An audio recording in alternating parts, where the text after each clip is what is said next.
শ্রী শ্রী মা সারদা দেবীর জীবনের একটি ঘটনা।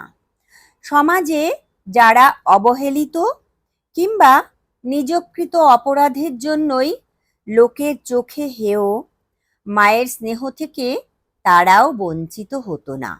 কারণ মা শুধু ভালোবাসতেই জানতেন, ভালোবাসার পাত্রের দোষ গুণ বিচার করতে জানতেন না। কথামৃতকার শ্রীমর ছাত্র বিনোদ বিহারী সোম, তারই সাহায্যে শ্রীরামকৃষ্ণের সান্নিধ্য ও আশ্রয় লাভ করেছিলেন। পরে তিনি থিয়েটারে যোগ দেন ও তার নাম হয় পদ্মবিনোদ।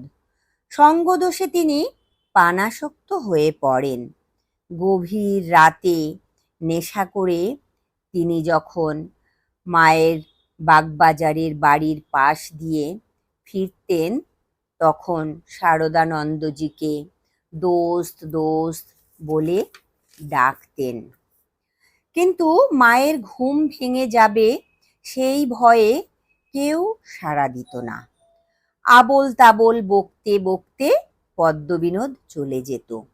এক রাতে ভেতর থেকে কোনো আওয়াজ না পেয়ে পদ্মবিনোদ নেশার ঝোঁকে গান ধরলেন। উঠো গো করুণাময়ী, খোলো গো কুটির দ্বার, আধারে হেরিতে নারী, হৃদি কাঁপে অনিবার। গানের সঙ্গে সঙ্গে মায়ের জানালার দরজা খুলে গেল। পদ্মবিনোদ তা দেখে আনন্দে বলে উঠলেন, উঠেছ মা? ছেলের ডাক শুনেছ? উঠেছ তো পেন নাম নাও, বলে তিনি রাস্তায় গড়াগড়ি দিতে লাগলেন। তারপর রাস্তার ধুলো মাথায় নিয়ে চলতে চলতে গান ধরলেন। যতনে রেখো আদরিণী শ্যামা মাকে, মন তুই দেখ আর আমি দেখি, আর যেন না কেহ দেখে। আবার সঙ্গে সঙ্গে আখর দিলেন, আমি দেখি দোস্ত না দেখে। পরদিন সকালে মা জিজ্ঞেস করলেন, ছেলেটি কে? সব শুনে মা বললেন, দেখেছ জ্ঞানটুকু টনটনে। সবাই বললেন, আপনার এইভাবে ঘুম থেকে ওঠা ঠিক নয়। মা বললেন, ওর ডাকে যে থাকতে পারিনি।